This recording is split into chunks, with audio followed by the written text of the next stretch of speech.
Bom dia, pessoal. Então, vamos iniciando, né, para que a gente não se estenda demais.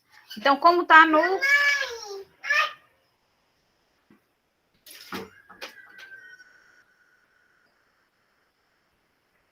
Como está lá no cronograma de vocês, hoje a gente vai ver o tecido conjuntivo, certo? E depois do tecido conjuntivo, a gente dá um intervalozinho e vê o tecido adiposo, ok? Então, vamos lá. Cuidado!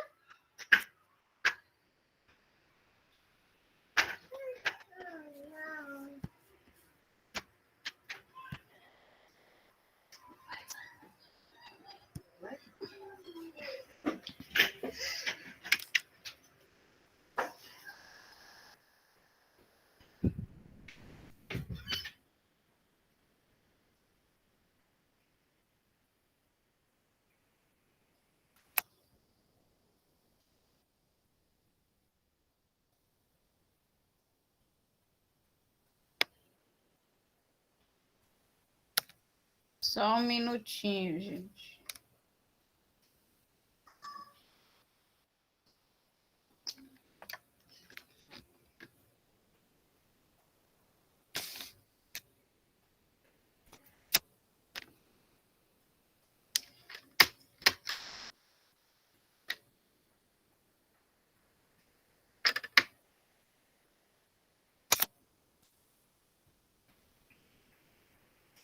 Eu acredito que para você esteja aparecendo tudo ok. Para mim aqui o display tá apagado. Então vamos lá. O tecido conjuntivo é um tecido que vai ter sua origem aí, quando a gente viu na aula anterior de introdução à histologia, que todos os tecidos que formam todos os órgãos, que vão formar os sistemas do nosso corpo, eles têm origem dentro dos 3 folhetos embrionários, né? Mesoderma, endoderma e ectoderma. O tecido conjuntivo, ele vai ter origem aí nas células do mesoderma, né? Do folheto mesoderma, certo? Quais são as principais características desse tecido conjuntivo? Então, ele tem uma diversidade de células. Eu falei para vocês anteriormente, na nossa aula de introdução, que nós começamos pelo tecido conjuntivo, por quê? Porque dentro dele existem inúmeros outros tecidos, né? O tecido adiposo, o tecido ósseo, o tecido sanguíneo. Então, são todos tecidos que estão contidos dentro do grupo do tecido conjuntivo. Os tecidos que ocorrem realmente separadamente, né, exclusivamente, são o muscular, o nervoso e o epitelial. Mas o tecido conjuntivo é que vai englobar a maior parte dos tecidos que formam grande maioria dos nossos órgãos, certo? Então, ele vai ter, obviamente, se ele é composto por uma quantidade maior de tecidos, ele vai ter uma diversidade muito grande de células, né? E essas células vão ter diferentes funções e diferentes características, obviamente. As células que compõem o tecido cartilaginoso têm função e característica diferente das células que vão compor o tecido ósseo, da mesma forma como elas serão completamente diferentes funcionalmente e estruturalmente das células do tecido sanguíneo. Então, eles têm origem no folheto embrionário do mesoderma, que vocês vão já ver, porque essas células do mesoderma vão dar origem às células mesenquimatosas, que são células que têm a capacidade de se diferenciar nos mais diversos tipos celulares, certo? Então, é por isso que ele tem essa quantidade tão grande de células como sua característica. Além disso, ele possui muita matriz extracelular. A matriz extracelular, que nós também conversamos sobre na aula de introdução, é a principal forma característica do tecido. Obviamente, as células serão responsáveis pela secreção dessa matriz extracelular, mas é a matriz extracelular em si que forma o tecido. Por exemplo, fica mais fácil de vocês visualizarem, dando o exemplo do tecido ósseo. No tecido ósseo, nós temos os osteoblastos, que são as células que fazem parte do tecido ósseo, que formam o tecido ósseo, certo? Então, essas células, elas secretam uma determinada matriz extracelular, que é chamada de matriz óssea. E quando nós observamos a composição do osso, a sua parte orgânica, a sua parte inorgânica, a gente vê que a composição dele se restringe aí à matriz óssea, ou seja, à matriz extracelular. A célula, ela está ali só para secretar essa matriz. Então, tem como característica os tecidos que fazem parte aí do grupo do tecido conjuntivo possuírem muita matriz extracelular. Existem exceções? Existem exceções. Por exemplo, a gente vai já ver, tecido adiposo não possui muita matriz extracelular, é praticamente inexistente. A função mesmo está aí mais direcionada à célula, né, aos adipócitos em si, no caso do tecido adiposo. Então, a gente tem que admitir que existem todas essas diferenças dentro do tecido conjuntivo, mas que elas não são absolutas, né? A gente tem sempre a presença de algumas exceções. Então, essa matriz extracelular é a substância que fica intercélula, ou seja, entre as células, né? E ela vai ser uma soma de substância amorfa e de fibras. Então, é o conjunto de substâncias amorfas e de fibras que vão formar essa matriz extracelular. O tecido conjuntivo ele tem como característica principal ser altamente irrigado e inervado. O que é que isso quer dizer? Irrigado, que ele possui muita circulação sanguínea, né? Ele é altamente irrigado pelos capilares sanguíneos. E inervado quer dizer que ele também possui muita presença de terminações nervosas, de nervos ali, irrigando o tecido. Então, o que é que isso traz como consequência desse tecido? Qualquer rompimento de um tecido conjuntivo, né? A gente vai ter aí a presença de dor extrema, justamente pela presença de muitas terminações nervosas. Então, quando a gente tem esse rompimento, alguma lesão mecânica, física, nesse local que é formado por tecido conjuntivo, a gente tem como característica a dor extrema. Por exemplo, quebrar um osso, né? Que é um tecido conjuntivo, formado por um tecido conjuntivo, tecido ósseo. Então, quando a gente quebra o osso, a dor é muito elevada. Isso só não acontece quando a gente tem uma descarga de adrenalina muito alta, né, que consegue aí neutralizar a sensação da dor. Mas o normal é que nós sintamos uma dor muito extrema, porque está rompendo terminações nervosas, está rompendo vários vasos sanguíneos ao mesmo tempo no momento da fissura do osso. Mas, como eu venho dizendo, nem tudo é absoluto dentro das características do tecido conjuntivo. Nós temos sim as exceções, e dentro dessas exceções a gente encontra aí o tecido cartilaginoso. O tecido cartilaginoso, ele não é inervado e nem irrigado, ou seja, não há presença da circulação sanguínea e nem de terminações nervosas. Então, essa é a exceção do tecido conjuntivo, que não tem essa característica de ser irrigado e inervado. Da mesma forma que a gente viu como exceção a presença de muita matriz extracelular, o tecido adiposo, em que predomina como característica do tecido a função e estrutura da própria célula, que é o adipócito, certo? E quais são as funções? E aí vocês já podem deduzir automaticamente se o tecido conjuntivo ele vai formar inúmeros outros tecidos, obviamente ele vai ter inúmeras funções associadas a ele, né? Então, ele vai ter como função conexão, onde a gente consegue aí fazer o link com o tecido sanguíneo. Uma vez que o tecido sanguíneo ele está transpassando todo o nosso corpo, ou seja, ele conecta o crânio até a pontinha do dedo do nosso pé, né? Porque ele está recirculando pelo nosso corpo. Então, faz esse papel de conexão. A gente tem a função de sustentação associadas aí ao tecido ósseo e ao tecido cartilaginoso. Temos a função de preenchimento, que a gente associa ao tecido adiposo. Temos a função de resistência a impactos e atritos, que a gente associa ao tecido conjuntivo, propriamente dito frouxo, que vai formar aí a derme, e também ao tecido adiposo. Nós temos a função de elasticidade relacionada à derme também. Temos a função de armazenamento de energia, porque o tecido adiposo ele não existe apenas para evitar impactos mecânicos, né? Ele está ali também para servir como reserva energética. Temos a função de defesa, em que nós associamos ao tecido hematopoético, que a gente vai ver na próxima aula, que esse tecido hematopoético é o responsável por sintetizar todas as nossas células de defesa, sejam as células de defesa da imunidade inata, né? Células fagocitárias, como também as demais células de defesa brancas, as células vermelhas, as hemácias. Ele também vai sintetizar aí os linfócitos B, linfócitos T. Então, esse sistema de defesa que a gente conhece, da nossa imunidade, todas as células que fazem parte dele são sintetizadas no tecido hematopoético, certo?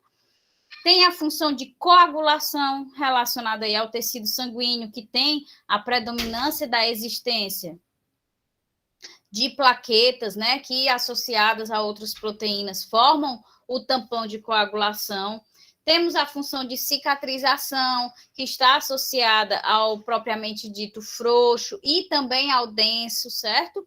Temos a função de transporte, automaticamente a gente associa com o sanguíneo, que além de fazer a conexão, né, com esse fator de estar sempre recirculando, ele também está fazendo o papel de transporte, em que ele leva gases, leva substâncias de qualquer parte do corpo para qualquer outra parte do corpo, certo?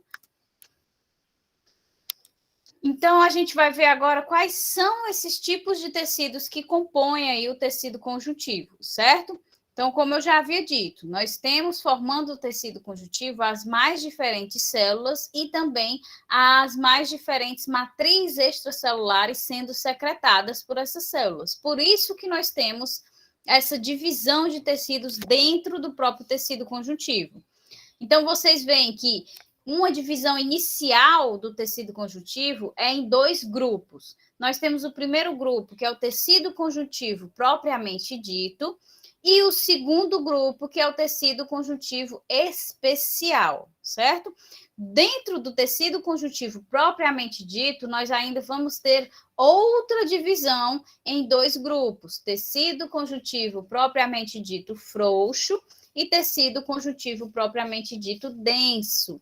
E dentro da classificação densa, a gente ainda tem mais uma subdivisão, que é o tecido conjuntivo propriamente dito denso não modelado e o denso modelado, certo? Então, aí vocês veem que dentro do primeiro grupo do tecido conjuntivo, né, que é o propriamente dito, nós temos três tipos de tecido, certo? O tecido conjuntivo propriamente dito frouxo, o tecido conjuntivo propriamente dito denso não modelado e o tecido conjuntivo propriamente dito denso modelado. Então, nós temos esses três tecidos fazendo parte do primeiro grupo do tecido conjuntivo. E esse grupo, ele tem a função principal de dar suporte ao tecido epitelial, certo? Então, ele vai formar aí a derme, os tendões, os ligamentos, certo? A derme está relacionada aí ao tecido propriamente dito frouxo, os tendões ao denso não modelado, os ligamentos que são mais rígidos ao denso modelado, né? Então, eles estão aí existindo para dar suporte ao tecido epitelial, principalmente, certo? Que a epiderme, né, que forma juntamente com a derme a pele, ela vai ser um tecido epitelial que vai ser aí sustentada e vai ter como base de nutrição e etc. a derme, que é um tecido conjuntivo propriamente dito frouxo, ok? Então, a principal função dele é dar suporte aos epiteliais, contribuir no funcionamento do tecido epitelial. E no segundo grupo, o grupo especial, quais são os tecidos que vão formar esse grupo especial? De início, nós temos aí o tecido sanguíneo, que a principal função desse tecido é o transporte, né? Obviamente, transporte de gases, transporte de substâncias, transporte de excretas, ok? Temos o tecido adiposo, que tem como principal função armazenamento de energia, mas ele também serve como reserva energética, né? Como proteção ao frio, né? Conferindo calor ao organismo. Ele vai proteger mecanicamente contra impactos e atritos também, mas a sua função principal aí é o de armazenamento de energia. Temos o tecido cartilaginoso, que também tem um papel de proteção, principalmente de proteger o tecido ósseo contra o desgaste.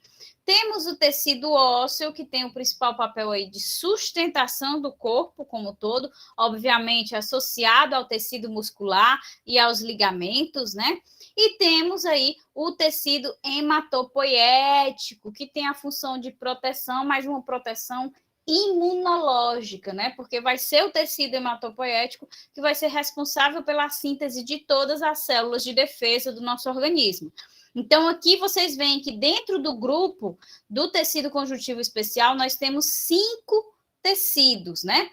Somando aos 3 tecidos do grupo propriamente dito, a gente tem que o tecido conjuntivo é formado por 8 tipos de tecidos diferentes, ok?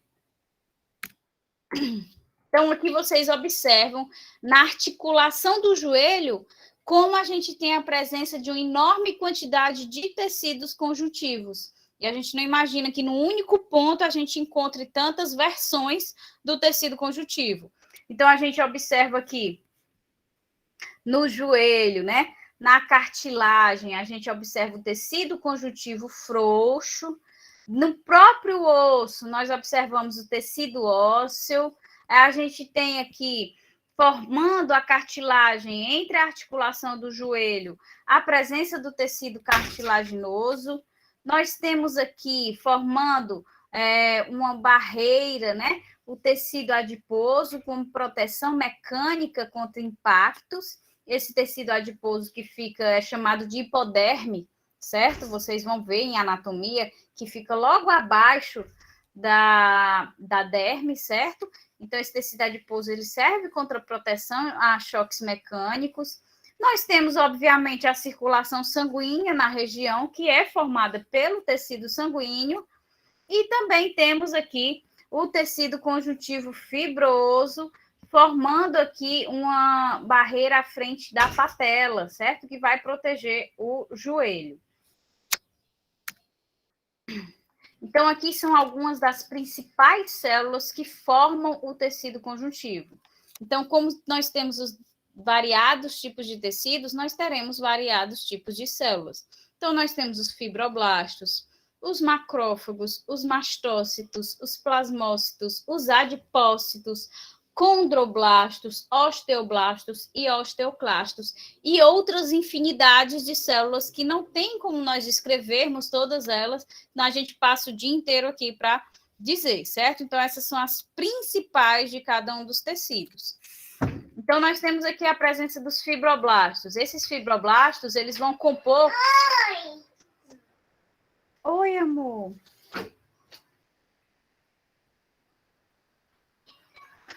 Gostou muito da bicicletinha? Pois fique andando quietinha, tá bom? Na bicicleta.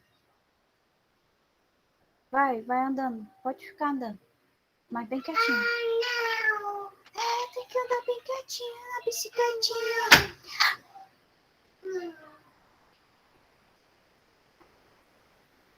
Viu? Então, vamos lá, gente. Os fibroblastos, né, que é o primeiro conjunto de células que a gente vai analisar, eles compõem o tecido conjuntivo propriamente dito frouxo, certo?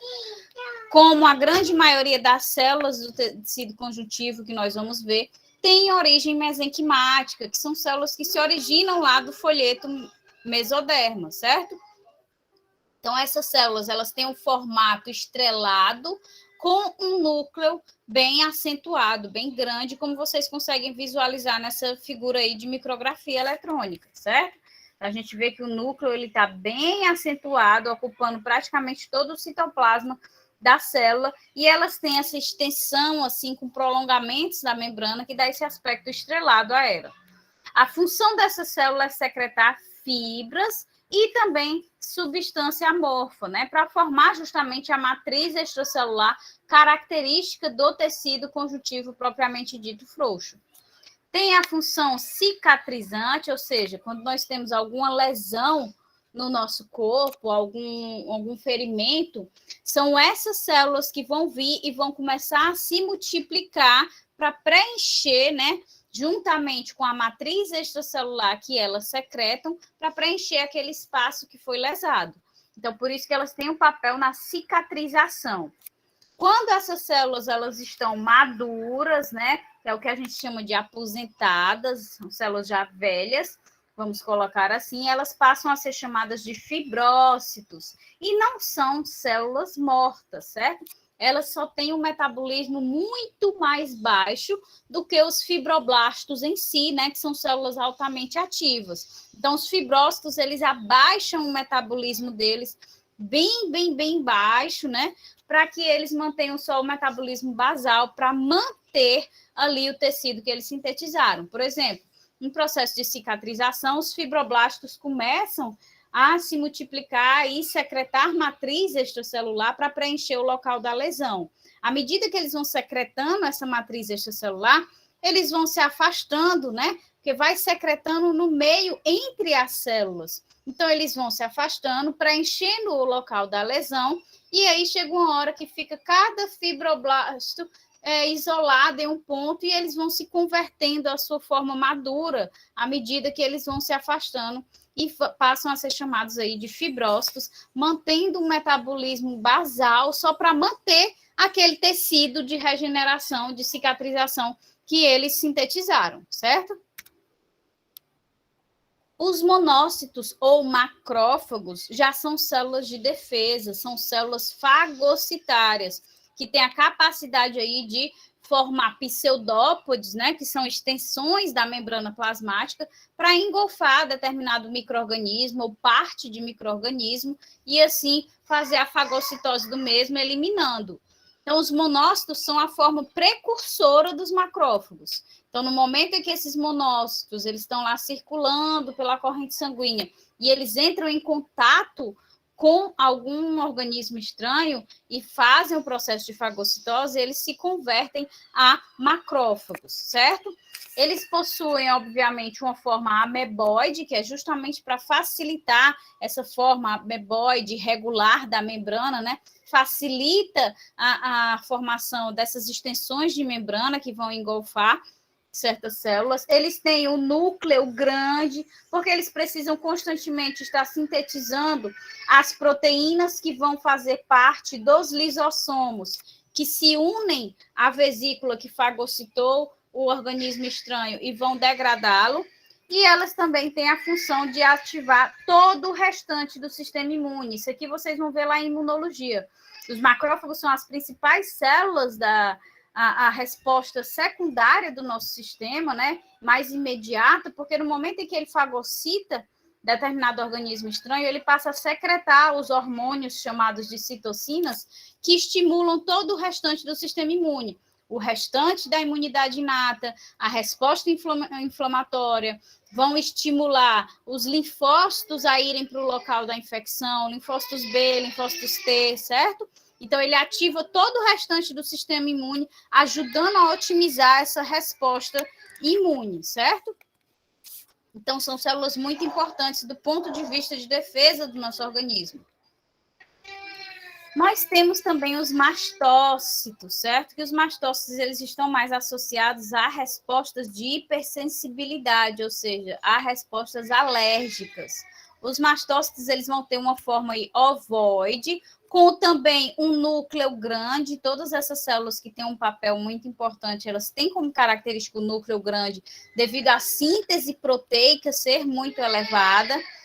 Possuem a presença de grânulos, e esses grânulos que vocês conseguem observar aqui na imagem, né, que são todos esses pontinhos, eles têm o papel de secretar heparina e histamina, que são vasodilatadores, né, etc. Então, no momento em que a gente tem contato com algum alérgeno, né, alguma substância que nos cause alergia, os mastócitos reconhecem essa substância e liberam no meio o conteúdo dos seus grânulos. Então, eles liberam no meio extracelular heparina e histamina. E o que é que a heparina e a histamina fazem? Desencadeiam aí a vasodilatação. Então, a gente tem o início da formação do inchaço, né? E aí, com extravasamento do conteúdo sanguíneo, consequentemente, a gente tem a vermelhidão. Então, são todas aquelas características da resposta alérgica. O inchaço, a vermelhidão, que ocupa lá o local da resposta alérgica.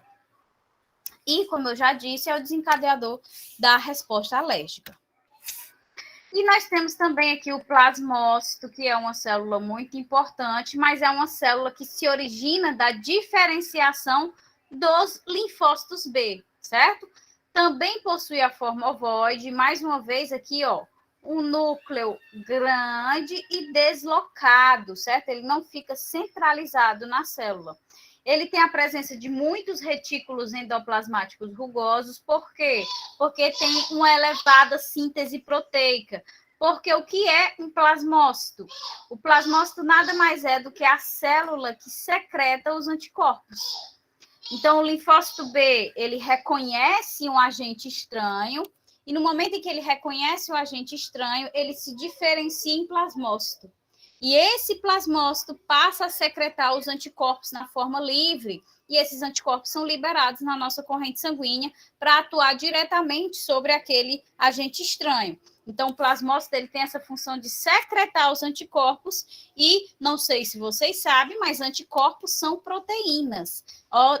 Obviamente, então, eu preciso sintetizar, né, muitas proteínas. Então, eu tenho que ter a presença de muitos retículos endoplasmáticos rugosos, que é aquele que é cheio de ribossomos na membrana dele, né? Para sintetizar o máximo de anticorpos, o máximo de proteínas possível, para liberar aí na corrente sanguínea, para otimizar essa resposta imune. Nós temos o adipócito, que é uma célula específica do tecido adiposo, certo? Também vão ter aí a origem mesenquimática, né? São células redondas que contêm gotas de gordura. Algum vai ter a inclusão de gordura única, né? Uma única gota de gordura, como vocês conseguem visualizar aqui, que cresce dentro da célula, e outras vão ter várias gotículas de gordura, que vocês vão ver na próxima, já na outra aula, certo? Então, elas são redondas, contendo essas gotas de gordura, e devido à extensão dessa gota de gordura, o núcleo e as organelas ficam espremidas no canto dessas células, desses adipócitos, como vocês visualizam aqui. Esses pontinhos escuros são o núcleo mais as organelas espremidas pela gotícula de gordura nessa estruturação. E mais uma vez aqui vocês visualizam que entre as células do tecido adiposo, ou seja, entre os adipócitos, nós praticamente não visualizamos o quê? A matriz extracelular, não é isso? O que foi que eu falei? Que o tecido adiposo era a exceção do tecido conjuntivo a não ter uma extensa matriz extracelular sendo secretada. Então, a gente vê aqui que, de fato, não há a presença de grande quantidade de matriz extracelular entre esses adipócitos, entre essas células do tecido adiposo. E a principal função dessas células é de armazenar energia, ok? Agora a gente vai ver aqui os condroblastos, que são as células que vão formar aí o tecido cartilaginoso. Então, eles também têm origem mesenquimática, para vocês verem como as células de origem mesenquimática são capazes de se diferenciar em células dos mais distintos tipos de estrutura e função, né? São células redondas com um núcleo bem centralizado, e ela vai ter o papel de secretar fibras e substância amorfa para compor a matriz extracelular que forma esse tecido cartilaginoso, ou seja, que forma a cartilagem. Da mesma forma que os fibroblastos, que eu mencionei, do tecido conjuntivo propriamente dito frouxo, os condroblastos, quando maduros, eles vão se converter em condrócitos. Então, é a mesma coisa, certo? Os condroblastos começam a secretar a matriz extracelular que vai formar a cartilagem, e aí secretando essa matriz extracelular, consequentemente, essas células vão se afastando, né? Porque essa matriz extracelular vai as afastando. À medida que isso vai acontecendo, elas vão passando por um processo de amadurecimento, se convertendo na sua forma aposentada, que são os condrócitos. Esses condrócitos, eles vão atuar aí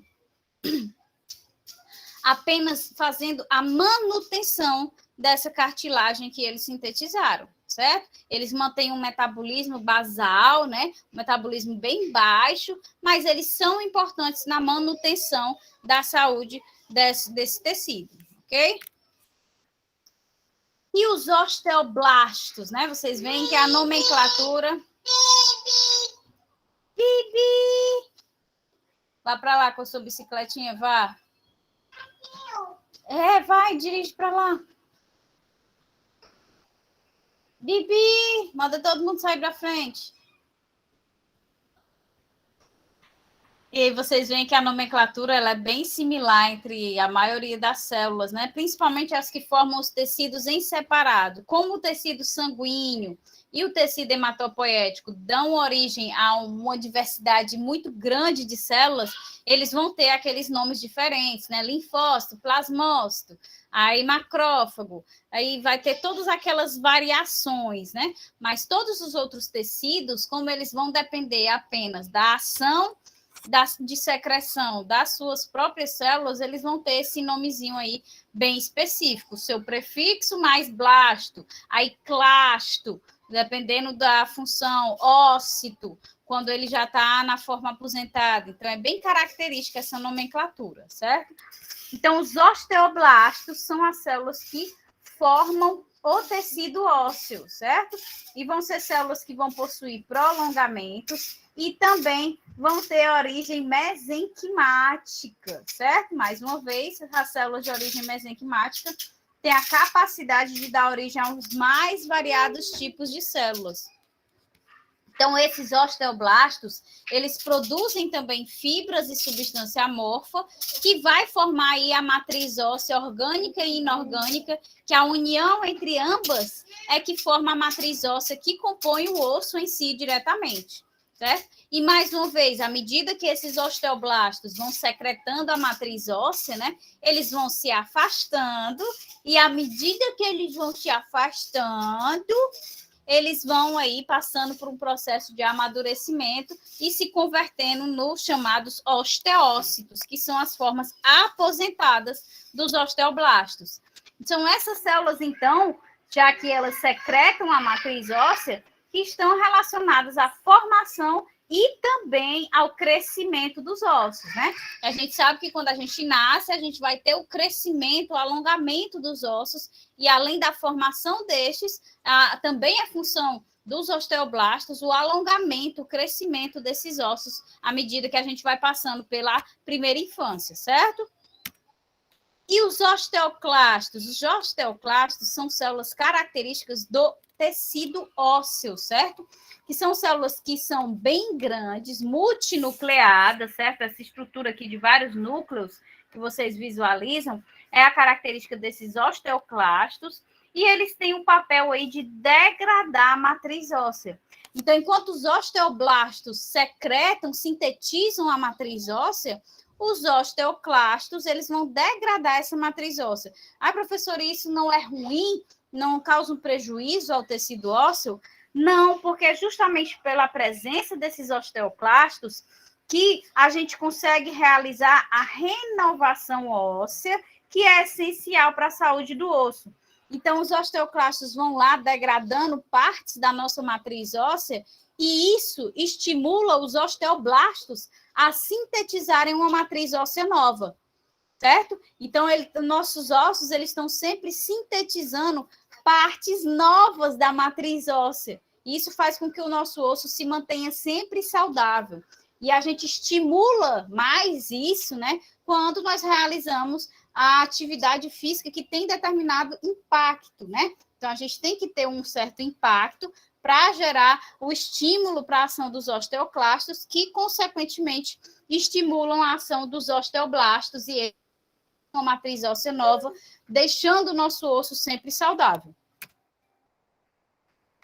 E aqui eu quero só exemplificar para vocês as células mesenquimatosas, que eu já venho repetindo, mas é para fixar na mente de vocês que essas células mesenquimatosas são células que possuem a capacidade de se diferenciar nos mais diversos tipos de células que compõem o tecido conjuntivo.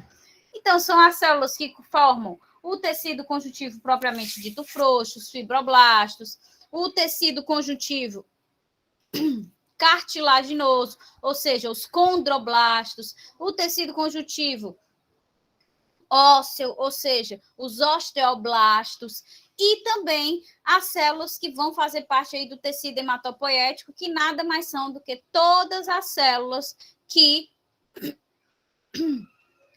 formam aí o nosso sistema de defesa, como também os elementos figurados do sangue, hemácias, glóbulos brancos, todos no geral, aí as células de defesa que nós conhecemos da imunidade inata, da imunidade adquirida, tudo isso é gerado do tecido hematopoético que tem origem mesenquimática, e não está aqui, mas que vocês viram também, os adipócitos, eles também têm origem mesenquimática, então essa origem no folheto embrionário do mesoderma, do tecido conjuntivo, é que conferiu essa característica, essa capacidade desse tecido de se diferenciar nos mais diversos tipos de tecidos diferentes. Então, é porque a partir do mesoderma a gente tem a produção de células mesenquimáticas que vão aí dar origem aos mais diversos tipos celulares, certo? Porque elas têm essa capacidade de diferenciação. Então, a gente viu as células, né, que vão formar esse tecido conjuntivo. E a matriz extracelular que esse tecido conjuntivo secreta, né? Então, nós temos dois tipos que a gente tem visto aí nos exemplos das células. A matriz extracelular amorfa, né, a substância amorfa, e as fibras que são secretadas também na forma de matriz extracelular. Então, a matriz extracelular amorfa, ela pode ser composta por água, né? Que é principalmente quando o tecido tem papel no transporte, como no caso do tecido sanguíneo, que a gente vai ver o plasma. Nós temos a presença também de íons que estão relacionados ao equilíbrio iônico. Temos a presença de proteínas que vão contribuir para o metabolismo das células que estão ali imersas nessa matriz extracelular. Temos a presença de glicosaminoglicanos, que tem o papel de solvatação dessas outras moléculas, por exemplo, dessas proteínas. Então, eles formam uma camada de água em volta dessas proteínas, protegendo essas moléculas da degradação, uma vez que elas estão em meio extracelular. Também temos a presença aí de glicoproteínas, que estão relacionadas à adesão entre células e intercélulas, certo? E a matriz extracelular fibrosa, a gente viu as substâncias que fazem parte aí da maioria da matriz extracelular amorfa, né? Que são algumas substâncias separadas. E a fibrosa, quais são as substâncias que compõem a matriz extracelular fibrosa? Então, nós vamos ter as proteínas elastina e fibrilina, que estão relacionadas à elasticidade nos tecidos. Vamos ter, como imensa maioria da característica dos tecidos conjuntivos, a presença de proteínas colágenas, que estão relacionadas à resistência, né? Vamos ter aí a presença das proteínas reticulares também, que estão relacionadas à ligação, à sustentação, principalmente quando associadas à proteína colágeno do tipo 3, certo? Quando a gente tem aí deficiência na vitamina C, né? A gente tem a ocorrência da doença chamada escorbuto, que causa todas aqueles cortes na boca, na gengiva, né? Que tem um sangramento. Por quê? Porque é uma deficiência. A falta da vitamina C, ela causa uma deficiência na síntese das proteínas colágenas. E essas proteínas colágenas, elas atuam principalmente aderindo outras proteínas nessa matriz extracelular. Então, quando a gente não tem essa aderência, ou seja, essa cola, então a gente tem rompimentos em partes do tecido, consequentemente, vai ocorrer aí o sangramento, a ocorrência desses ferimentos devido à falta que a vitamina C faz na síntese dessas fibras colágenas, consequentemente, a doença escorbuto, certo? Por fim, a gente vai terminar essa aula de hoje descrevendo aqui o tecido conjuntivo propriamente dito frouxo, o denso não modelado e o denso modelado, certo? Que são os 3 tipos básicos do tecido conjuntivo, e depois, nas próximas aulas, é que a gente adentra nos especiais. Então, o tecido conjuntivo propriamente dito frouxo, ele vai formar a camada papilar da pele. Vocês vão ver em anatomia que a derme é dividida em camada papilar e camada reticular. Então, o tecido conjuntivo frouxo, ele compõe a camada papilar da derme, ele vai ser altamente inervado e irrigado, né? Ou seja, muitas terminações nervosas e irrigação sanguínea. É um tecido mole, ou seja, a predominância dele é de fibras elásticas mais fibras colágenas, e vai ter função no preenchimento, na união de células, na nutrição de epitélios, na defesa, na cicatrização. Por quê? Porque ele vai fazer a união entre a epiderme e a derme, ele vai fazer a nutrição, por exemplo, da epiderme, que não é irrigada, então ele que vai transferir gases e nutrientes para a epiderme. Na camada papilar, que a gente tem a presença de várias células de defesa, que quando algum micro-organismo ultrapassa a barreira da epiderme, ele vai penetrar aí na derme, e aí a gente vai ter a presença dessas células de defesa para combater diretamente esse micro-organismo que conseguiu ultrapassar essa barreira física, né? E também está envolvido no processo de cicatrização. Então, ele vai ser composto pelos macrófagos, mastócitos e pelos fibroblastos relacionados à cicatrização, e os macrófagos e mastócitos relacionados à defesa e à resposta de hipersensibilidade, ou seja, a resposta alérgica.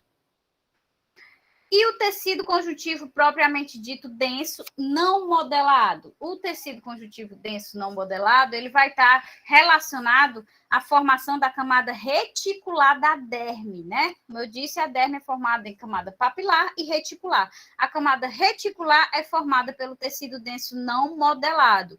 Além disso, ele também vai fazer o quê?